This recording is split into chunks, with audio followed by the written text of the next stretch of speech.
Directeur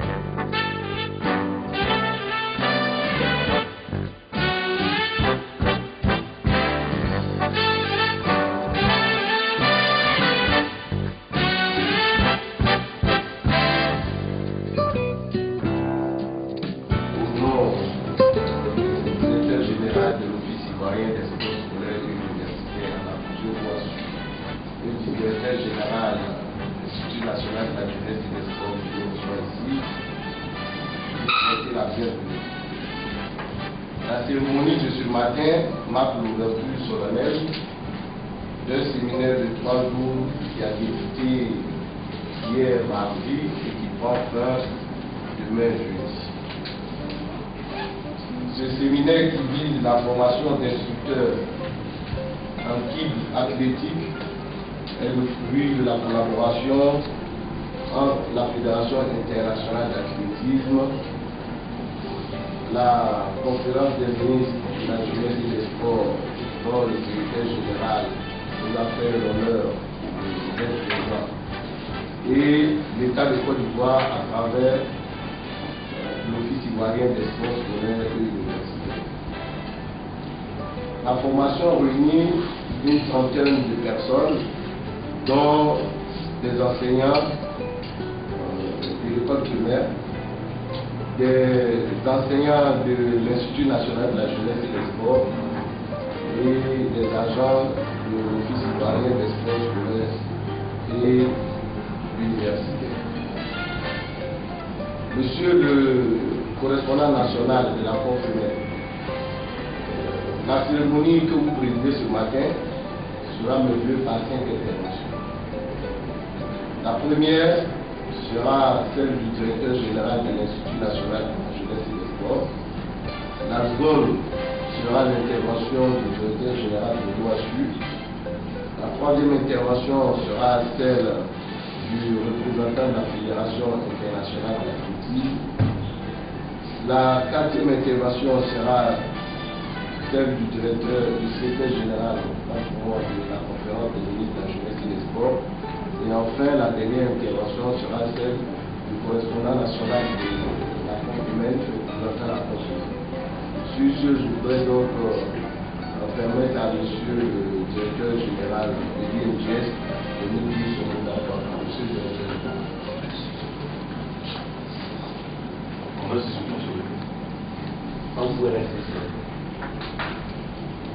Monsieur le secrétaire général de la Confédération, monsieur le représentant de la Confédération, monsieur le président de la Fédération ivoirienne d'athlétisme, représentant la Fédération internationale d'athlétisme, monsieur le directeur général de l'OASU, monsieur l'inspecteur général, monsieur le directeur, madame la directeur, chers séminaristes.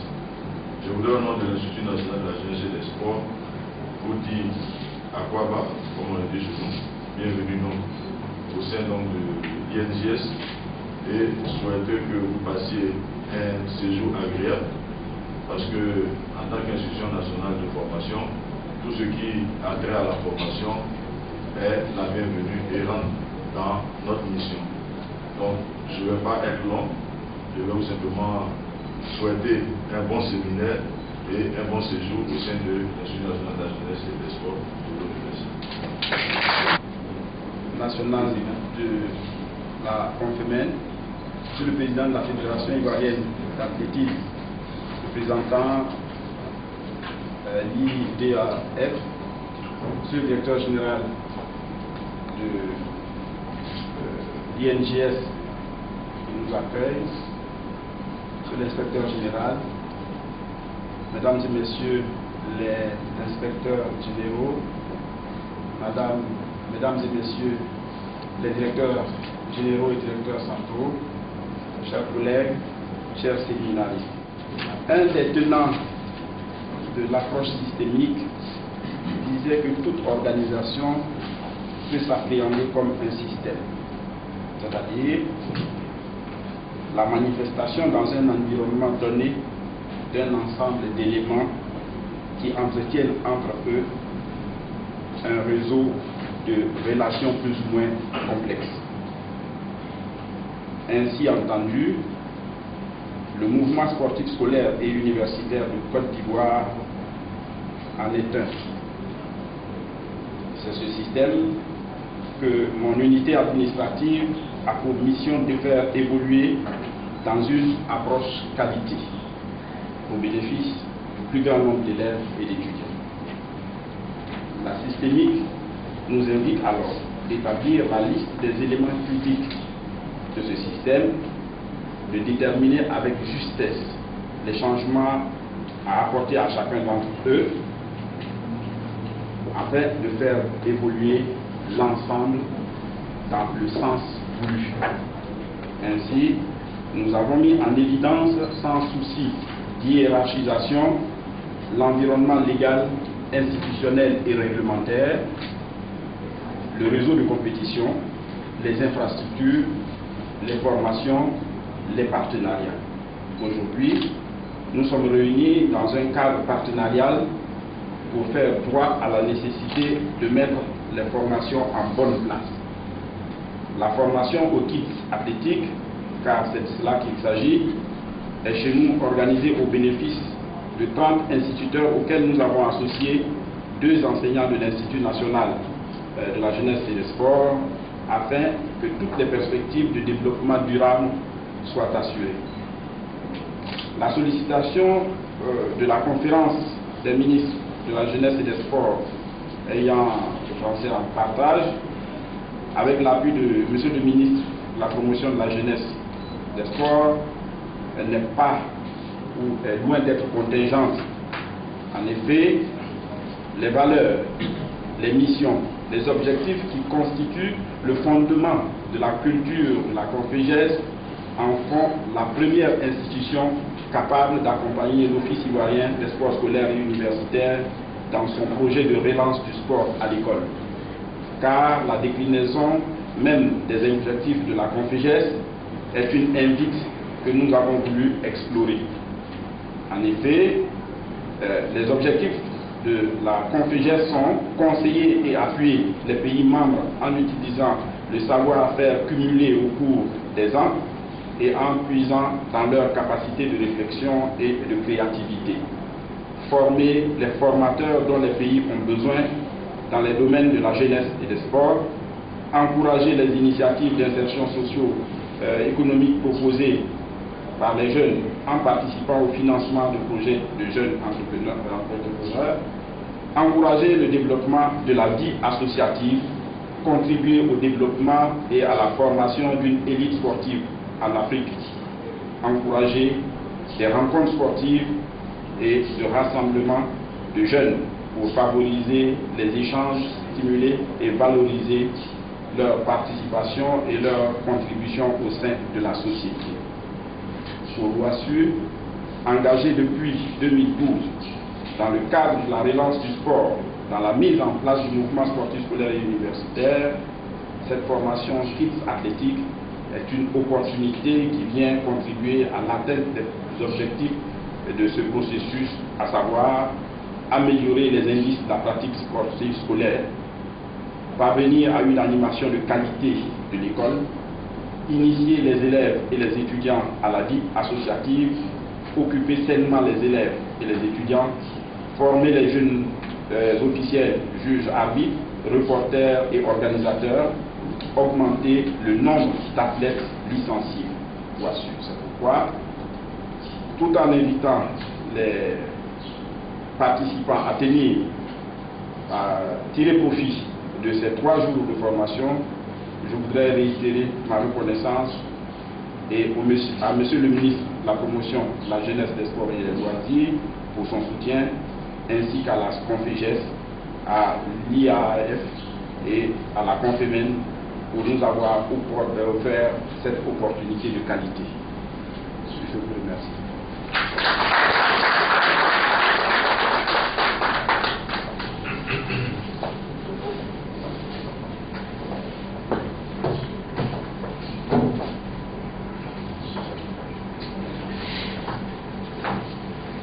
À la suite du directeur général de l'Office ivoirien des sports scolaires et universitaires, Monsieur le représentant national de la Confémène, Monsieur le directeur général de l'INGS, Monsieur le directeur général de l'OASU, Mesdames et Messieurs, au nom de la Fédération internationale d'athlétisme, je voudrais vous remercier pour la tenue ce matin de cette manifestation qui entre dans la droite ligne d'un projet initié depuis 2007 par l'I2AF pour faire la promotion du sport en général et de l'athlétisme en particulier. La tenue de ce séminaire traduit la volonté de l'État de Côte d'Ivoire de voir la promotion du sport se réaliser à travers cet outil exceptionnel qui est le kit athlétique. C'est un outil qui est utilisé déjà par la Fédération ivoirienne d'athlétisme depuis 2009 et ce n'est un secret pour personne. Le sport, c'est à l'école qu'il faut aller le développer. Et donc, je voudrais ici dire au directeur général de l'OASU l'engagement de la Fédération ivoirienne d'athlétisme de soutenir ce projet, de l'accompagner, parce que c'est un partenariat gagnant-gagnant. Et monsieur le directeur général de l'OASU, sachez que nous serons à vos côtés. Chaque fois que vous aurez besoin de nous pour assurer le succès de ce programme. Je vous remercie.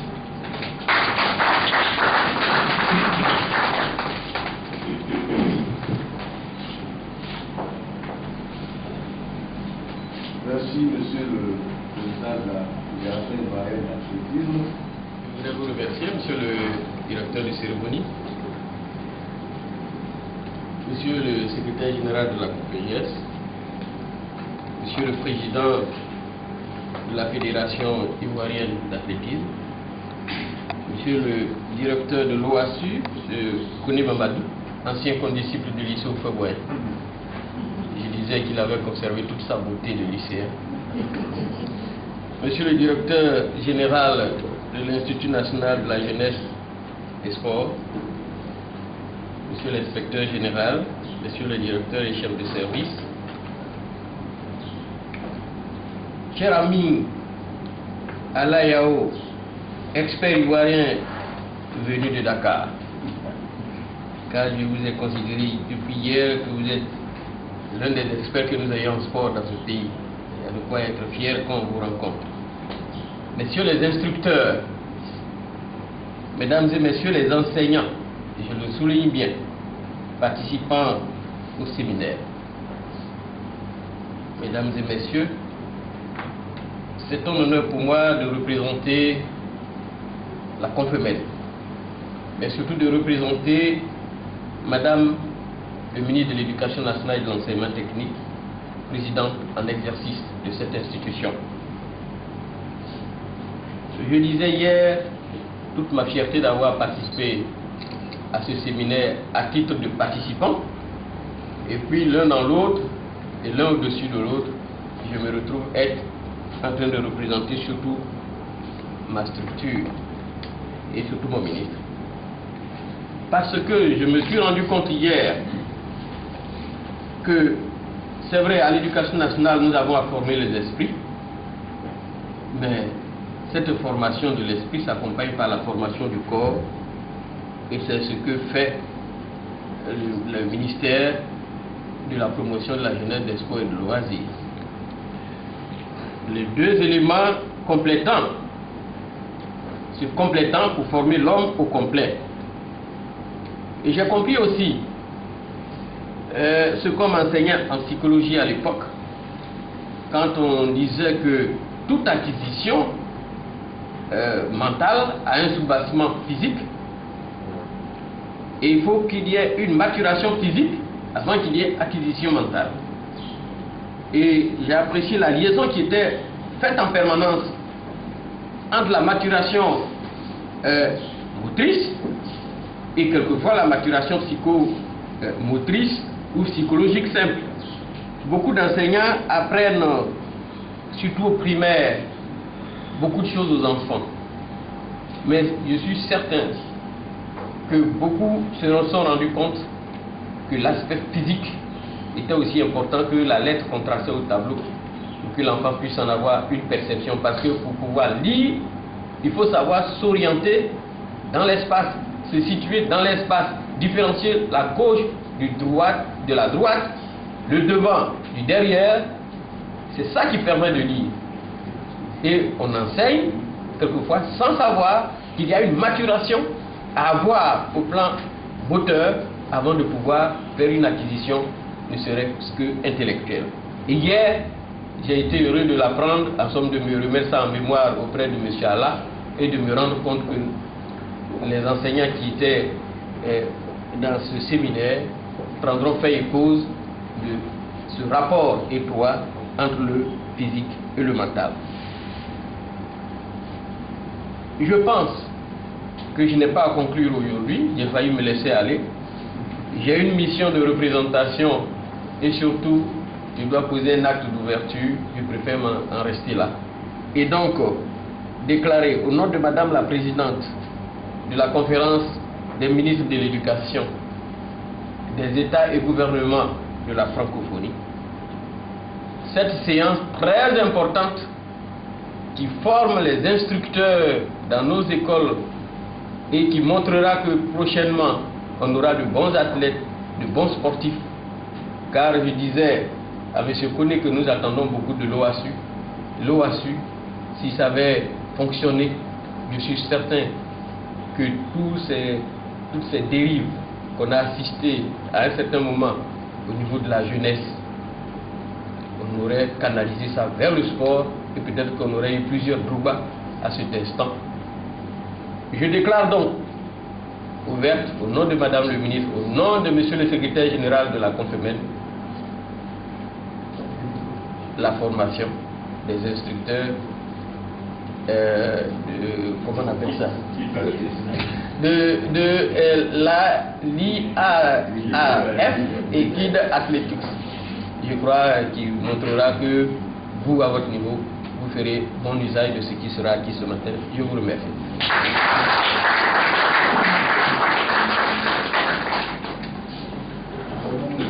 Merci à tous les intervenants. Monsieur le correspondant national de la Confédération.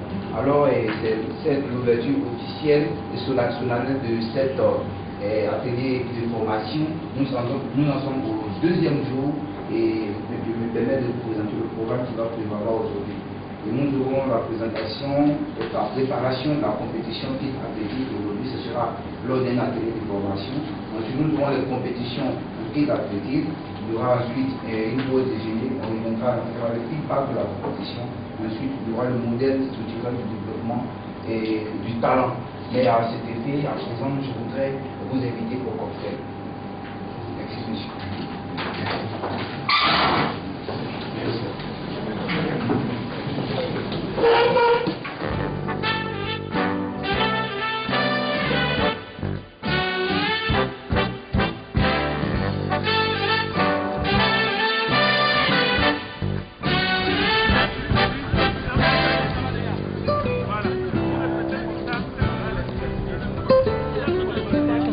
Doit faire avant d'arriver sur le terrain?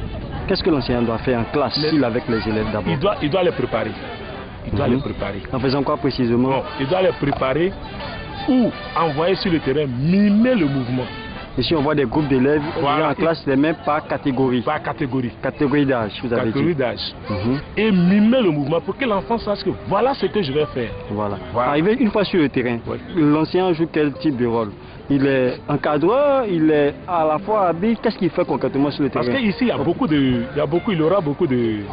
d'officiels. Prenons une activité ici, on voit, prenons le cas du saut à la corde là-bas. Saut à la corde. Saut à la corde, par exemple. Cette activité, quel est le rôle de l'enseignant? L'enseignant va regarder. Premièrement, il va dire à l'enfant de démarrer, il va avoir un chrono. Et il va prendre un temps, ça va jusqu'à 15 secondes. L'enfant va faire des sauts et il va compter. Jusqu'à quand le temps de 5 secondes arrête, il arrête pour voir combien de fois l'enfant a fait. Nous sommes dans quel atelier? C'est un atelier nommé Vortex. Vortex, c'est l'instrument qui est là, qui est lancé par l'enfant. Ici, il y a une équipe de 9 enfants qui vont lancer l'instrument qu'on appelle une vitesse. Voilà. Et la distance sera mentionnée. Ils vont lancer deux lancers. Donc on va prendre la meilleure performance. Donc on va déposer après les résultats au niveau de la table. Quel était de ce jeu? C'est pour permettre, d'abord c'est pour permettre aux enfants de faire, comme on avait appris tout à l'heure, le lancer. Dès que vous finissez, excuse-moi, l'officiel et l'assistant, vous prenez les enfants, vous changez d'atelier. Oh, oui. Ça vous permet de visiter aussi tous les ateliers. Okay. Ah, bon. Voir la réalité même de la pratique. Et nous pouvons vous la placer. Voilà, l'objectif, comme le dit, c'est pour amener les enfants à viser très loin et lancer plus loin. Voilà, c'est l'objectif. Donc, voilà, tu viens, tu te mets à genoux, tu tiens la balle en l'air, et tu lances le plus loin pour cible. Ça va? On compte sur vous, hein. Ne nous en pas. Il faut qu'on soit les meilleurs, les premiers. Parce que je vous ai appelé là, mettez-vous en ordre comme ça. Bonjour monsieur, présentez-vous s'il vous plaît. Instructeur à l'UNIT Korogo 3, plus précisément des paysans de formation.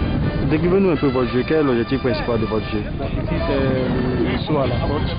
Bon, en un temps record, c'est le maximum d'environ le saut avec ainsi de suite jusqu'à les enfants ont droit à 2 essais et on comprend que la meilleure performance.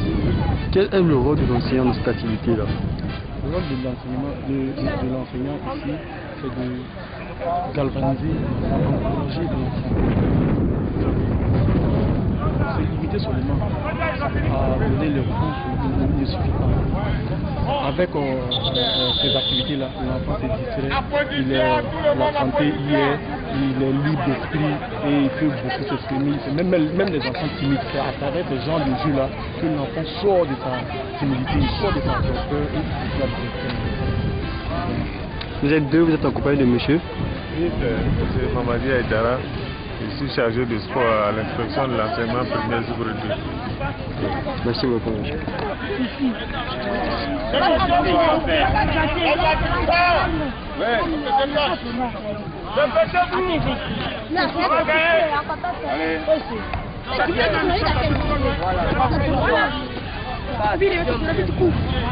C'est chaud. Maintenant, alignez-vous. Djibril. Après Djibril, c'est qui?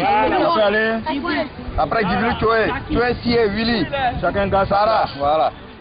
Toi, tu restes là-bas. Non. Nous, on se déplace ensemble maintenant. Toi, tu es choisi pour. Non. On dit pour tous les ateliers, on doit passer dans tous les ateliers. Bonjour, monsieur. Oui, bonjour. Oui, présentez-vous, s'il vous plaît. Moi, c'est Tia Mamadou. Allez, vas-y. Vice-président de l'association sportive à Genoula, Genoula Centre. Qu'est-ce que vous faites? Quel est le rôle de votre atelier ici? Concrètement, qu'est-ce qu'on fait ici? Bon, ici, c'est le saut. Comment on appelle ce saut-là? Saut en carré. Saut en carré. Voilà. Quel est l'objectif de cette activité-là? L'objectif, c'est de développer l'agilité chez les enfants. Vous voyez, ils sont souples quand ils le font. L'agilité dans les jambes, tout ça. Et l'attention aussi. Voilà. Et puis c'est pour favoriser la latéralisation. À gauche, à droite, devant, derrière.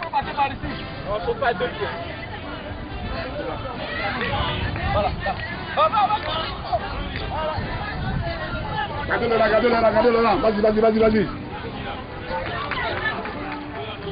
Semaine derrière.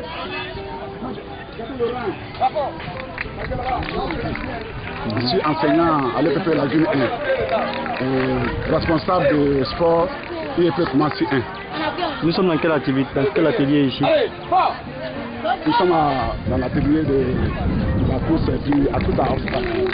Quel est l'objectif de cette activité-là? Comment? L'objectif de cette activité-là chez les enfants? D'avoir la vitesse et de pouvoir faire face aux obstacles au cas où...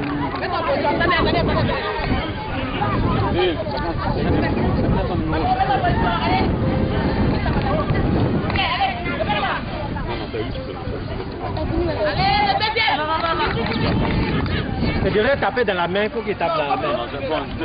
On filme tout ici là. Bonjour madame. Présentez-vous s'il vous plaît. C'est Derasiba Kadiatou, professeur de PS, agent à la direction nationale de l'OHU, l'Office souverain des forces pour l'université à Abidjan. Quel est l'objectif de votre activité?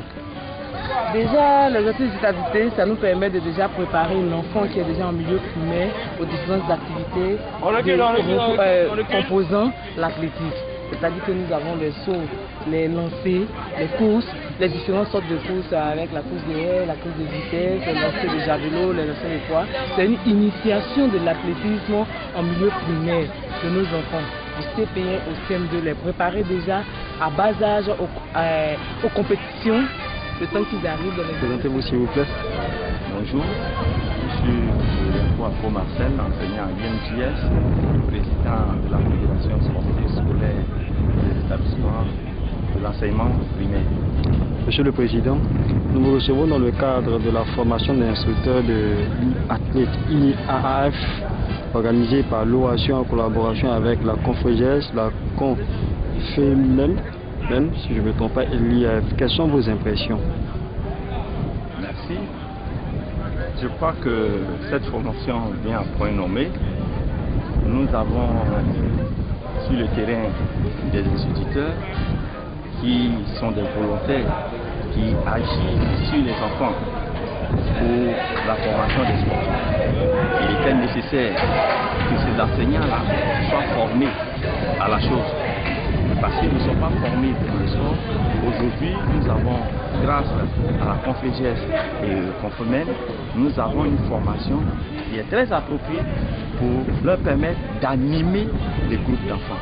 Donc nous pensons que cette formation... Ils ne sont pas nombreux, ces enseignants qui sont venus se faire former durant ces 3 jours. Qu'est-ce qui est prévu pour ceux qui sont encore sur le terrain, qui ne sont pas présents ici? Ceux qui sont formés actuellement sont des instructeurs. Et comme la CONFEGES l'a exprimé, ce sont des instructeurs qui seront chargés de former les autres. Bon. Qu'est-ce que tu as fait aujourd'hui? Tu as fait quoi? Tu as fait du sport. Est-ce que tu es content de participer à cette activité là? Ça t'a permis de connaître quoi? Qu'est-ce que ça t'a apporté? Ça t'a apporté quoi? L'expérience. Comment? Quel genre d'expérience? Quand tu faisais, qu'est-ce que tu ressentais? La douleur. Tu es fatigué. Au-delà de la douleur, il y avait quelle émotion qui t'animait? Tu étais heureux? Tu étais heureux. J'aimerais que tes amis participent à cette activité-là. Quel conseil tu peux donner à tes amis qui ne veulent pas participer? Tes amis qui ne veulent pas participer, quel conseil tu peux leur donner? Nettoyer les équipes. Ok, allez-y.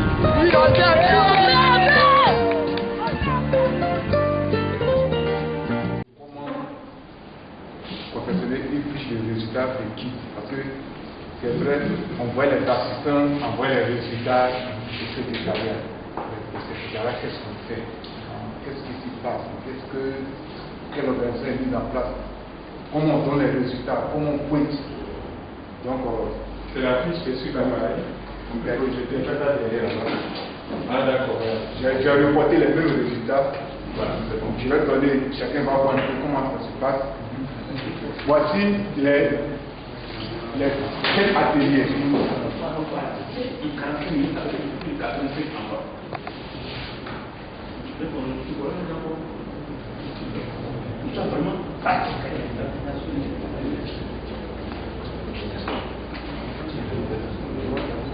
Alors, je comprends votre préoccupation.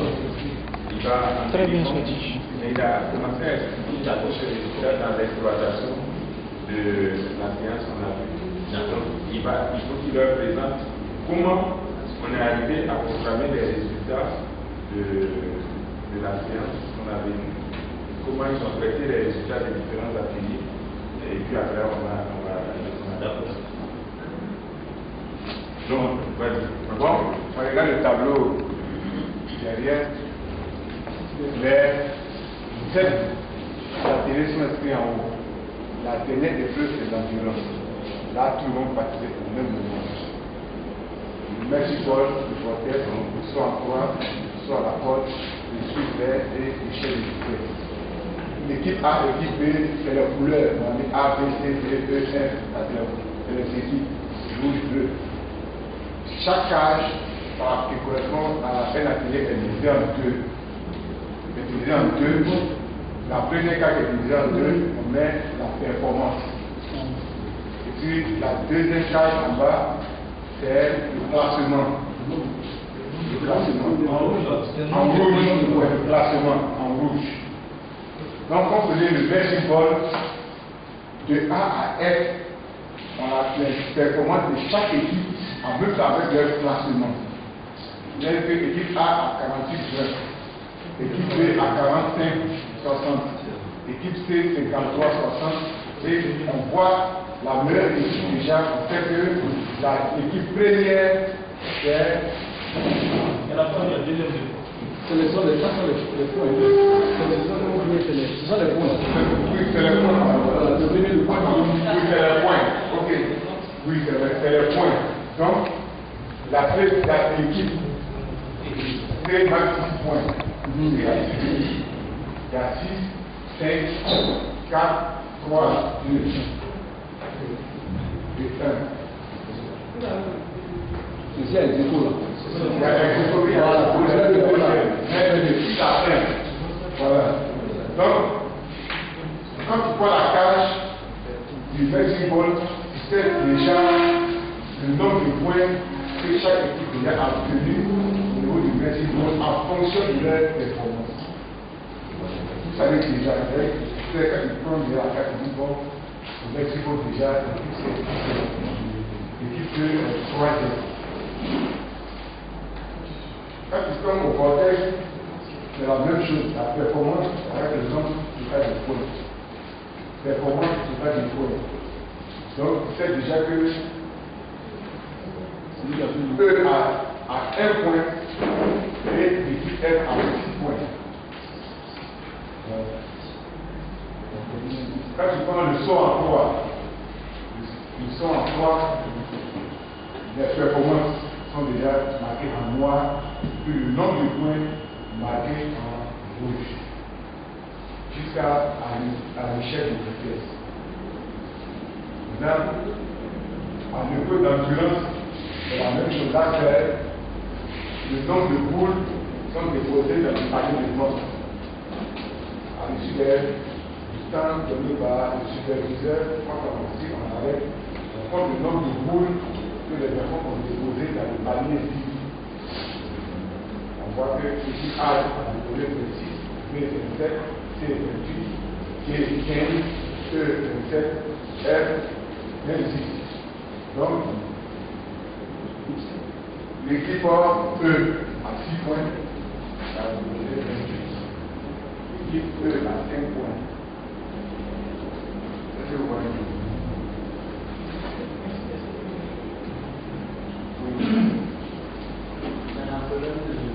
Merci beaucoup. Il n'y a pas de souci. Non, c'est pas le nom est noté, on n'a pas de la vitesse. Merci beaucoup.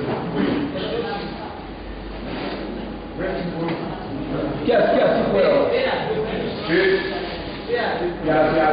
Il y a deux qui sont dans le deux nombres de points. 2 points. 45, 60, 45, 62 fois. C'est le nombre de points. C'est le nombre de points, pas le nom. Ils ont 2 points. C'est pas forcément. C'est final. Ceux qui ont le point. 45, il faut le nombre de points. On fait les risques. Pourquoi? Parce que il pèse le dit. Oui, non. S'il vous plaît, la notation qui est là-bas tient compte des rangs, effectivement, comme on le dit. C'est-à-dire, on a pris A, B, C, D, E, F. On a totalisé le nombre de points.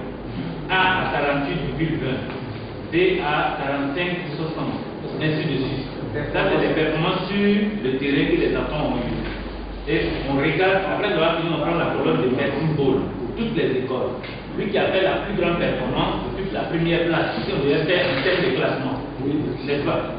Je dis bien, en termes de classement, on prend la colonne de Medicine Ball, c'est ça je parle. En termes de classement, il y a premier, deuxième jusqu'au troisième. Jusqu'au sixième. Voilà. Donc le premier ici, lui qui est premier, compte tenu du fait que nous avons 6 équipes, prend 6 points. Le premier a 6 points. Le deuxième a 5 points. Au fur et à mesure, on fait moins jusqu'à arriver sur la dernière équipe qui a 1 point. C'est comme ça que ça se passe. Maintenant, s'il y a les ex-aequo, il y a 2 techniques. On peut faire comme ce qu'on a fait. Les ex-aequo, on leur donne les 2 points qui suivent, ou bien on pourrait ne pas leur donner 2, leur donner 1. Ça ne change pas dans la notation. Donc, est-ce qu'on pouvait le contraire? C'est-à-dire que celui qui a moins de temps, on le met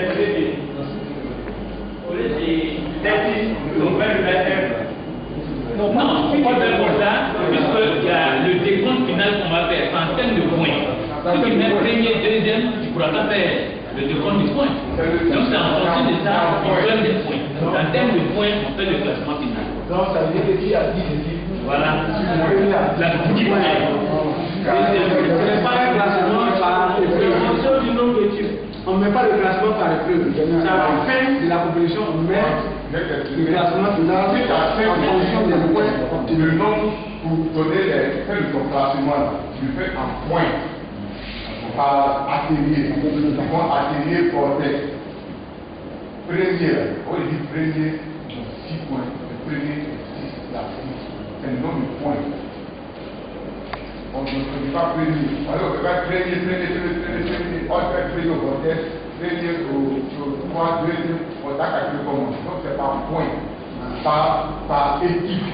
Si tu as 6 équipes, tu commences par 6 points, 9 points, 8 points, 7 points. Si tu as 8 équipes, tu fais 8 points, 7, 10, 5. Si tu as 4, tu fais 4, 3, 2, 1. C'est par point. Maintenant, après, tu totalises tes points-là. Après avoir fait un peu d'ambiance. Et puis, on fait le classement. Après, on fait le classement. Oui, madame. Quand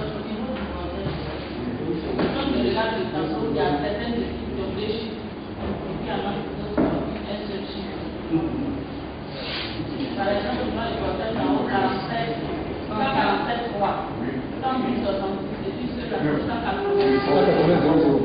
Au voter pour les enfants avant. Le voter, on a devant chaque enfant, on met la information. À la fin, la liste des autres charges de performance des enfants. L'équipe, on va la fin, non, c'est point 3.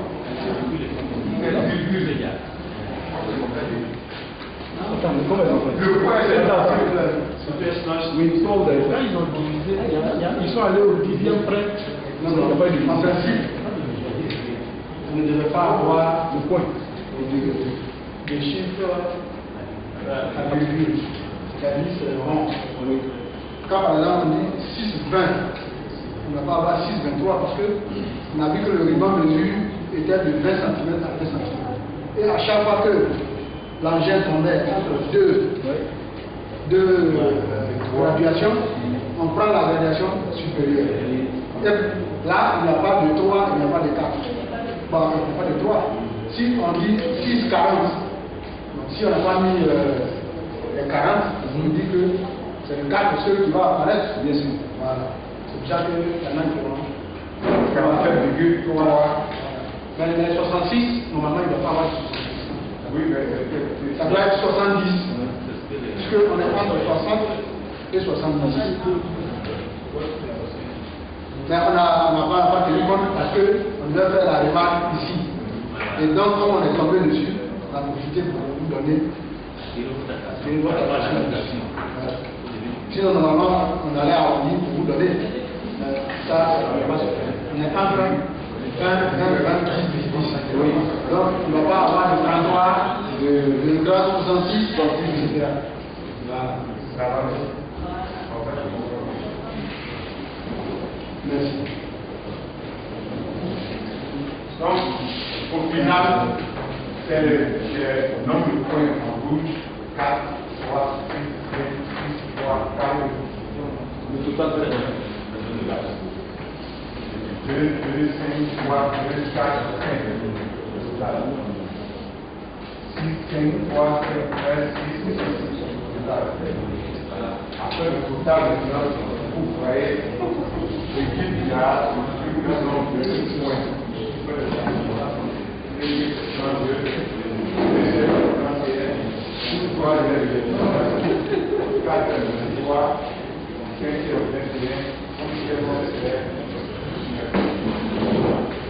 Donc, voici la pure, on vient de passer, chacun va voir comment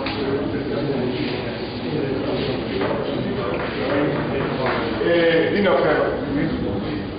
C'est par rapport à la fonction de secrétariat. Voilà. Au niveau du secrétariat, le secrétariat doit être installé de telle sorte que j'ai demandé un tableau. Quand je suis venu, j'ai demandé un tableau qu'on pouvait déplacer, voilà, pour mettre dehors, mais il n'y en a pas. Donc c'est pour cela on allait sous la page. On va passer la table, pas difficile, encore la table. Donc un grand tableau dehors, lisible par toutes les équipes, y compris les assistants. On fait un tableau comme ça et puis on dépose dehors, à côté des ateliers. Et les secrétaires sont installés là. Après chaque temps, les assistants viennent déposer les résultats et ils marquent en même temps les résultats au tableau. Donc au fur et à mesure on avance, les enfants peuvent jeter un coup d'œil sur le tableau pour voir leur position. Et puis ce qu'il faut faire, encourager les camarades à bien effectuer les tâches prochaines. Voilà. Sinon, dans la logique, les secrétaires ne doivent pas être cachés. Le secrétaire doit être visible, le tableau visible de loin, et puis les performances et les nombres de points sont inscrits au tableau après chaque atelier. Voilà. Donc on n'a pas eu de tableau, j'ai demandé, on n'a pas eu j'ai voulu prendre ça à vue d'œil, à une voix qui est dehors, vraiment, on ne peut pas travailler. Donc c'est là que le secrétariat allait sur la page. Oui, monsieur. Bien. Pendant les jeux, dans chaque équipe, il y avait 10 joueurs. 10 enfants. Ouais, 10 enfants. Supposons qu'au cours d'un jeu, il y a au cours d'un jeu de 2 minutes, il y a 2 ou 3 enfants qui n'ont pas eu le temps de passer. Comment le secrétariat a pu noter? Sur les 10 enfants, oui. Par exemple, nous sommes à la corde, oui. Il y a 7 qui passent et puis 3 n'ont pas eu à passer et puis ils ont donné le temps. Donc, oui. Lorsqu'on dépose les calculs, comment ils font le calcul? Il y a un cas de 2 minutes. Oui. Les enfants doivent passer au saut à la corde. 15 secondes, chaque enfant a 15 secondes. Chaque enfant a 15 secondes pendant les 2 minutes. Pendant les 2 minutes, chaque enfant fait 15 secondes. Et les 15 secondes sont calculées la sinon. S'il a sauté 10, l'assistant va devant son nom. Il veut revenir. Qui fait remarquer quelque chose? Non, les enfants n'ont pas sauté du tout même. Il y en a qui n'ont pas eu. Non, les gens au cas où ils n'ont pas sauté.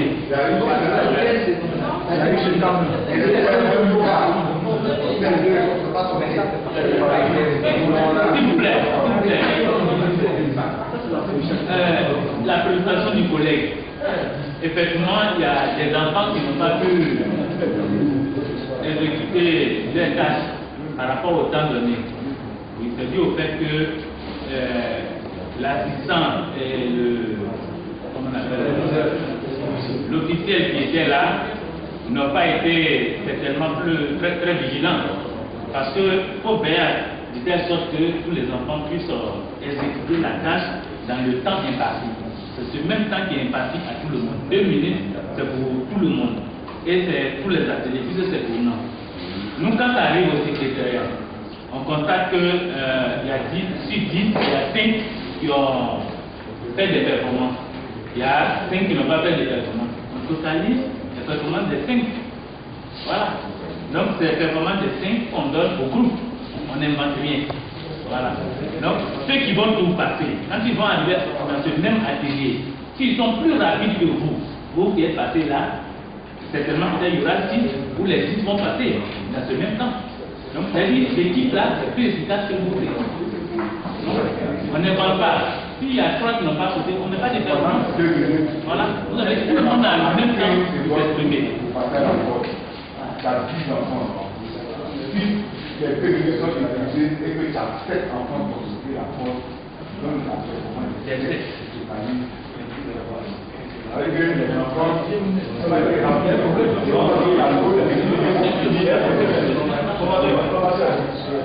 oui, ce jour-là, on s'explique, on a vu le temps.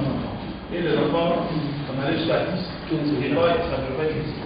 Si on était resté à 6, c'est 10. Comment on allait rester on allait passer. Comment les 15 secondes, ça fait 150 mais c'est par rapport à ça. Sinon, normalement, le temps de 2 minutes, le temps général, c'est pas considéré. 2 minutes, c'est peu.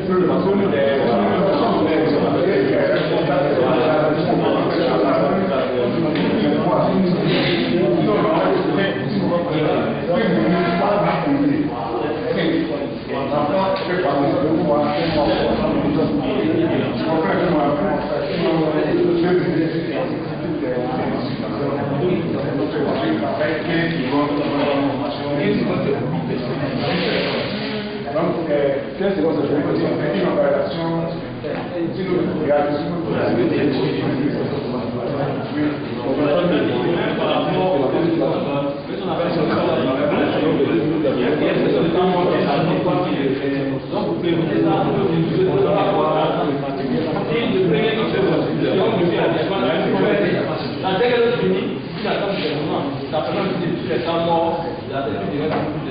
le vote est posé, on avait le seul col.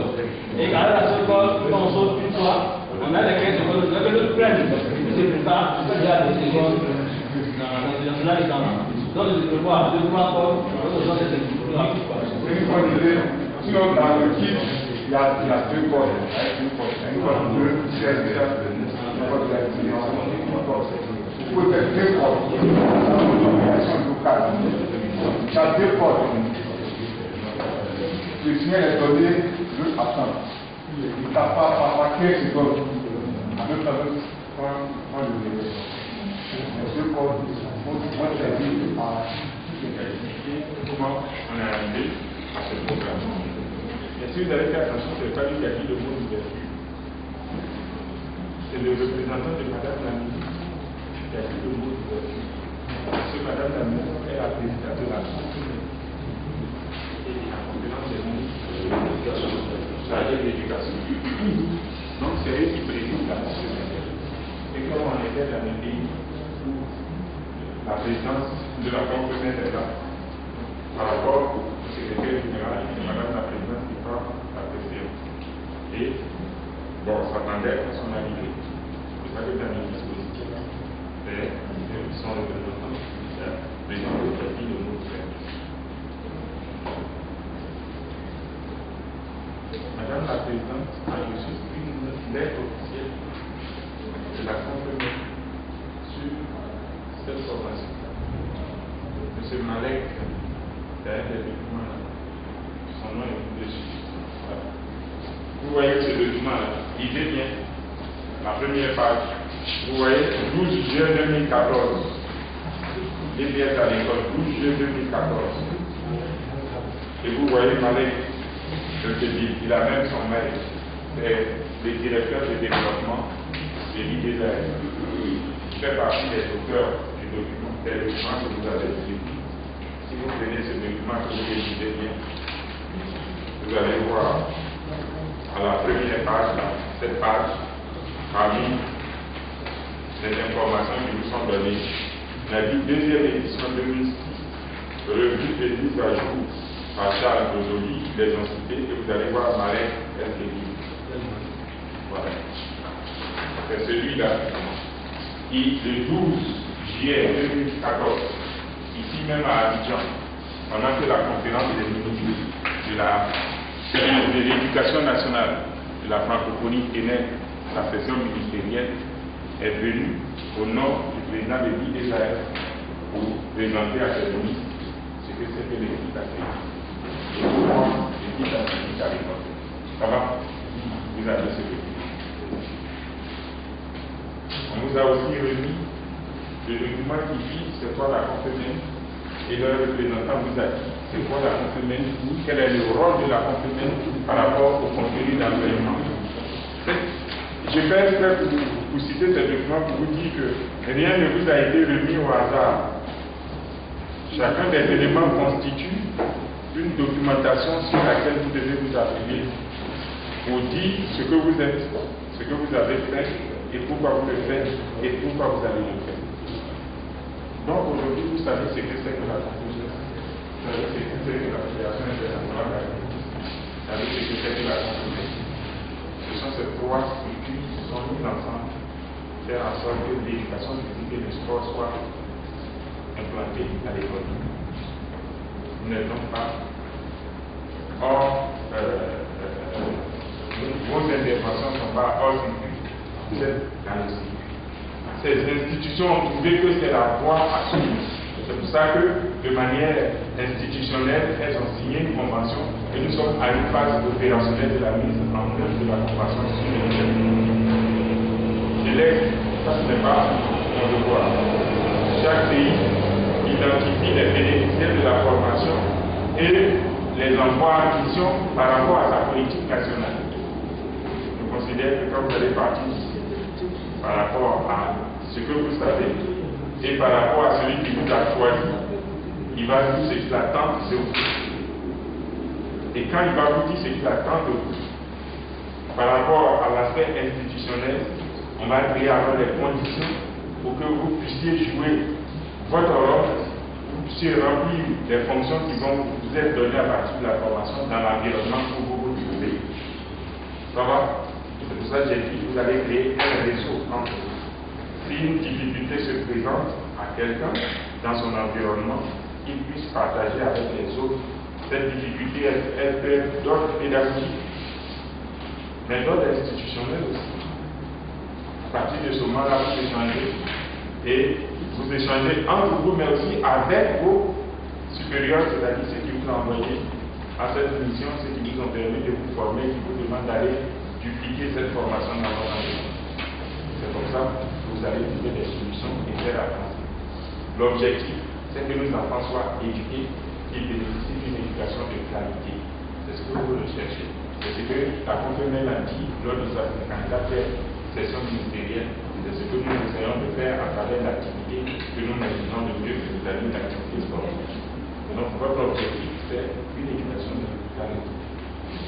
À partir de ce moment-là, ne voyez pas les éléments qu'on vous donne comme quelque chose de vraiment nouveau qui vient balayer tout ce que vous savez avant nous. C'est vrai, il y a une nouveauté qui porte beaucoup plus pour moi sur peut-être la forme d'organisation, sur le niveau de responsabilité qu'on confie aux enfants. Ce n'est pas totalement différent de ce que vos professeurs ont dit vous apprendre dans les rapports de ceux qui ont fait ces formations. Parce que moi, je sais que depuis 1983, on ne fait pas que ça. Peut-être pas avec une boîte, avec des éléments fabriqués de manière industrielle, mais moi, je n'ai fait que ça. Et j'ai formé combien d'enseignants qui interviennent dans les capotes. C'est ça que je leur disais. L'organisation par activité ici, cela, tout ce que vous avez fait, les contenus, sur le corps, lancer les balles, tout ça, on ne fait que ça. Le fondement, le fond n'est pas différent, le contenu n'est pas différent, c'est une organisation. Pour vous permettre d'être plus pratique, d'être opérationnel. Mais il y a un élément très important aussi, c'est les cotations, les possibilités d'évaluation qui sont données. Quand on parle d'éducation physique, souvent on dit qu'on peut donner la note, souvent même chez vous c'est différent. À l'école primaire, vous n'évaluez pas. Moi j'ai fait mon mémoire de l'enseignement primaire ici, inspecteur de la jeunesse et des sports ici, dans les écoles primaires d'Almambo et autres. Comment évaluer les pièces à l'école primaire? C'était le thème de mon mémoire. Quand j'ai échangé avec certains instituteurs, ils m'ont dit, mais monsieur, votre matière là, comment on va évaluer? J'ai dit, venez à un instituteur, monsieur, vous évaluez les champs? Il dit oui. Vous évaluez l'écriture? Il dit oui. Les enfants font des récitations, machin, vous évaluez? Il dit oui. Quand quelqu'un a fini de chanter là, c'est quoi vous croyez que vous évaluez? Ah non, on va voir la mélodie, je dis, ah, quand quelqu'un court, on ne peut pas évaluer. Quand quelqu'un lance un objet que ça tombe quelque part, on ne peut pas évaluer. Si vous arrivez à évaluer ce que vous entendez, vous ne pouvez pas évaluer ce que vous voyez. Ils se sont mis à nous, mais c'était la réalité. Qu'est-ce que vous voyez? Donc, je comprends. Si vous arrivez aujourd'hui dans votre inspection de l'enseignement primaire et puis vous dites à l'inspecteur, monsieur l'inspecteur, moi je veux être formé aujourd'hui, c'est moi qui tiens tout ce qui touche l'éducation physique. Les gens vont vous regarder comme ça et puis vont dire, mais lui là, il vient vous dire. Est-ce que vous voyez? Il va avoir une situation de rejet systématique. Et je sais que la structuration au niveau de l'éducation nationale, l'enseignement primaire, c'est là que la hiérarchie. J'ai dit, quand l'inspecteur d'enseignement primaire rentre dans une cour d'école, c'est comme le loup qui arrive. Tous les enseignants qui courent, qui rentrent dans les classes. Donc là, la hiérarchie est très forte. Ça veut dire que tout ça va se faire avec conviction, mais avec une succession de décisions qui vont venir de là-haut pour vous orienter. Tout ce qui doit provenir de là-haut, ne vous en faites pas. Vous avez un ministre de l'Éducation nationale, présidente en exercice de la conférence, ancienne sportive, elle-même, c'est pas elle qui va s'opposer à la pratique de l'éducation physique à l'école. Donc, toutes les institutions qui sont concernées ont pris la valeur de la chose. Le reste va suivre. Vous êtes des acteurs. La dimension institutionnelle ne vous revient pas. Mais si vous avez des difficultés sur le plan institutionnel, remontez-les. Pas en accusant quelqu'un, mais en décrivant ce que vous vivez.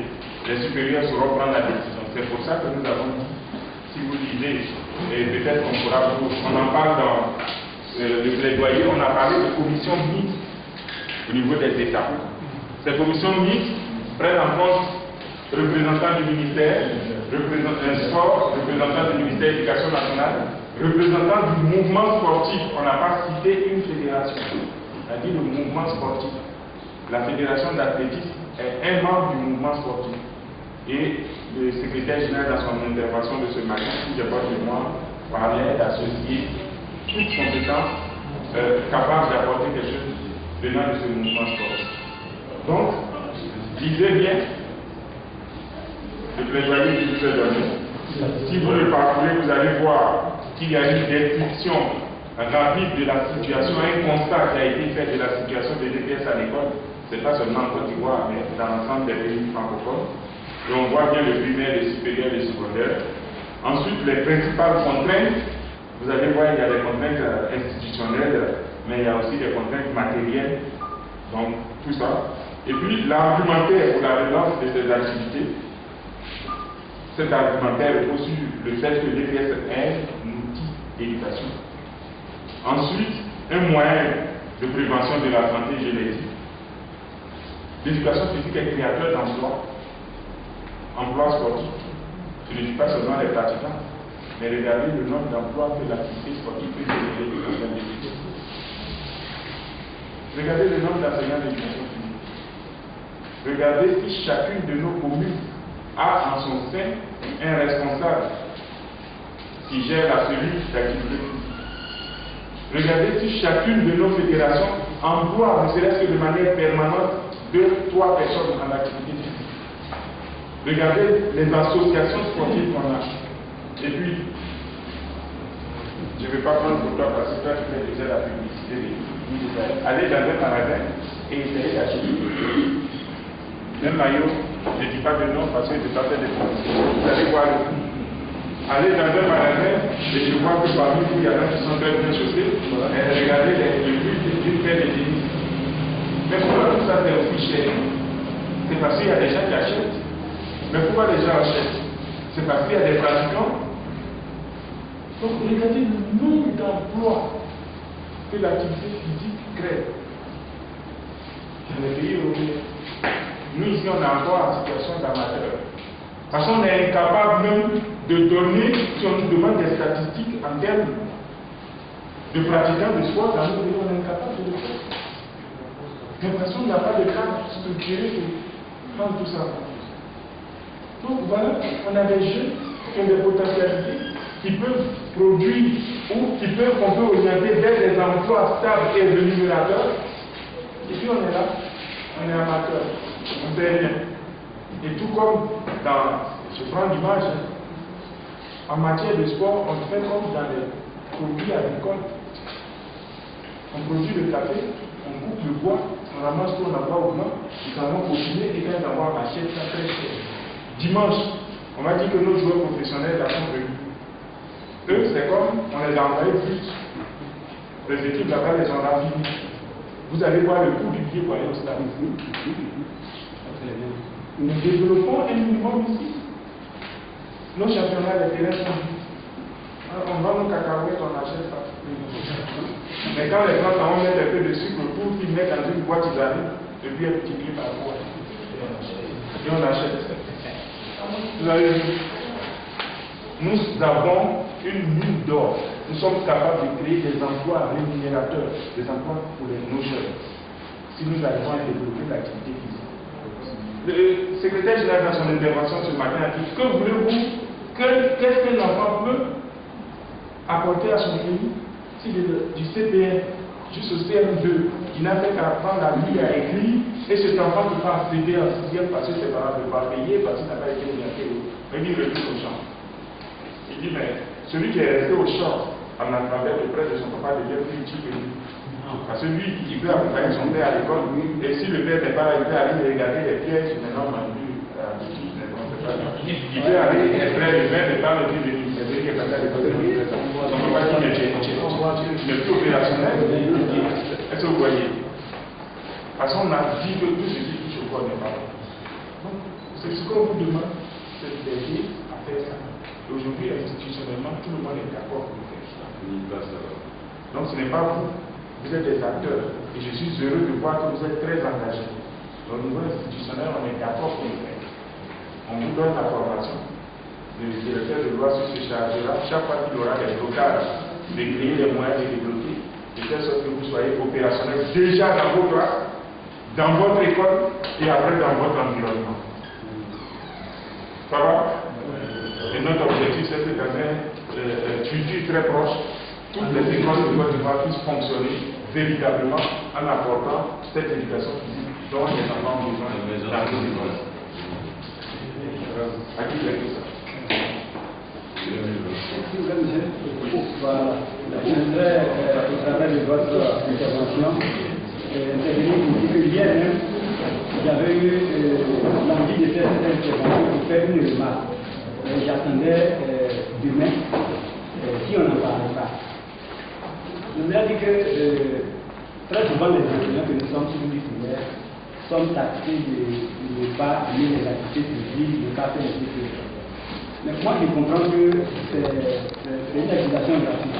Parce que c'est comme c'est le système même qui fait défaut. Vous voyez, quand vous prenez un bulletin à l'école primaire, peut-être au CM2, il n'y a en aucun moment, sur aucun bulletin, un camouflage qui définit une notation pour les CPN.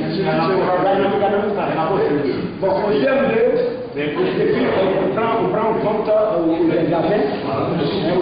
l'examen blanc, vous voyez. Regardez les épreuves physiques du CPE et regardez les barèmes. Ces épreuves datent de 1960. Dans les années 60, on avait 16 ans, on passait deuxième série. On était encore au CM. Aujourd'hui, on a 16 ans, on passe le bac. C'est le même barème qu'on applique aux enfants.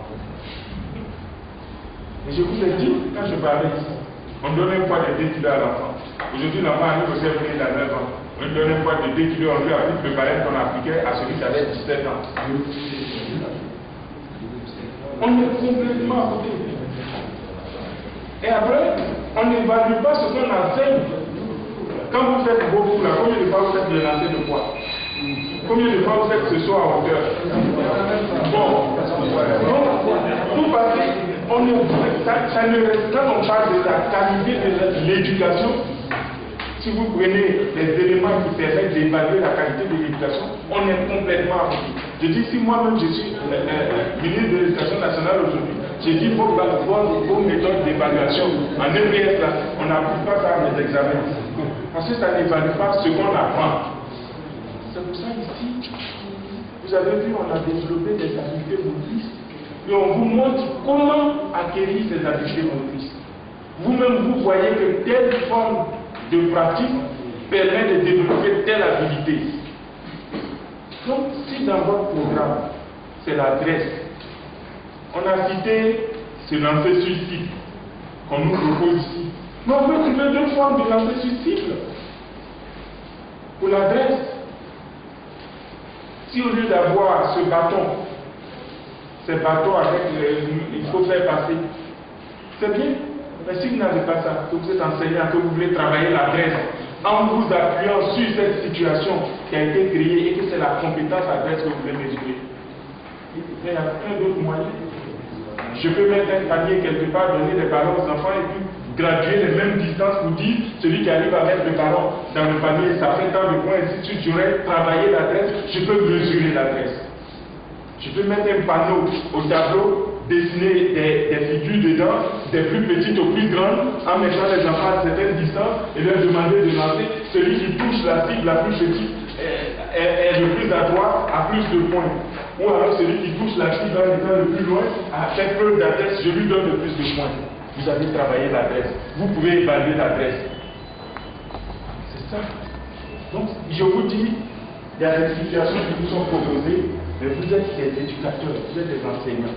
Ce que je veux que vous reteniez, c'est que les comportements moteurs, l'habileté motrice s'apprend, s'acquiert à partir d'un ensemble de choses, d'exercices. Et que vous, en tant qu'enseignant, vous pouvez, en partant d'une habileté motrice recherchée, bâtir une séance, créer des situations problèmes pour permettre aux enfants de s'exercer et de construire des chaînes d'action qui vont leur permettre de réaliser le plus efficacement possible cette habileté motrice. Comme certains vont bien écrire, certains vont bien parler le français, l'anglais, ainsi de suite, parce qu'ils auront développé cette habileté. Voilà, c'est ça qu'il faut aussi. Donc, on vous a créé des situations, on a mis en place des choses pour vous dire comment ces choses se font. Mais ce qu'il faut retenir, c'est les comportements moteurs, les habiletés motrices de base. On développe. Excusez-moi.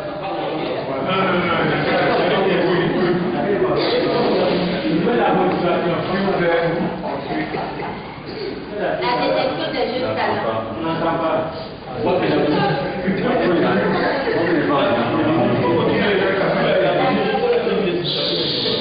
Détecter, c'est déceler l'existence de ce qui est caché, afin de tenter de savoir si, parmi une grande population de jeunes femmes pratiquant sportifs ou non, certains d'entre eux ont plus de chances d'acquérir à long terme les capacités requises par l'exercice d'un sport ou d'un groupe de disciplines sportives envisagées au plus haut niveau, au moment où ces capacités atteindront leur développement optimal.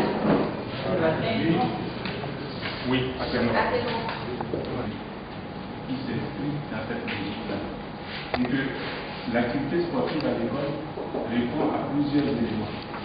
Aujourd'hui, on parle de détection, alors qu'on parlait de DPS à l'école.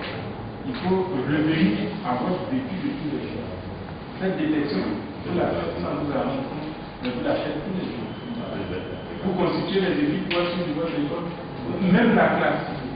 Vous faites les DPS qui sont 85. Le jour où on dit il y a compétition interclasse, vous prenez 11. C'est 11 là, vous les prenez comment? Ou bien c'est 10 là, vous les prenez comment? Vous les prenez parmi les meilleurs. Ce que dans la production de tous les jours, vous avez vu, qui sont des aptitudes. C'est eux qui vont commencer à jouer ces compétitions interclasses. Est-ce que vous voyez? Même si on doit faire des compétitions interclasses avec l'équipe, on vous demande de composer, de prendre une limite, un effectif limite, vous allez faire la même direction. Ça va? De l'interclasse à l'interpromo, à l'interétablissement, jusqu'aux compétitions entre les inspections, toutes ces phases vont nécessiter une sélection, donc récupérer ceux qui présentent les meilleures aptitudes. Ça fait partie de la détection. Mais il a dit que ça s'est fait dans un cadre, je prends ma phrase, vous avez parlé d'un cadre opérationnel ou structurel qui a fait des preuves de d'utiliser l'organisation de vos compétitions maintenant.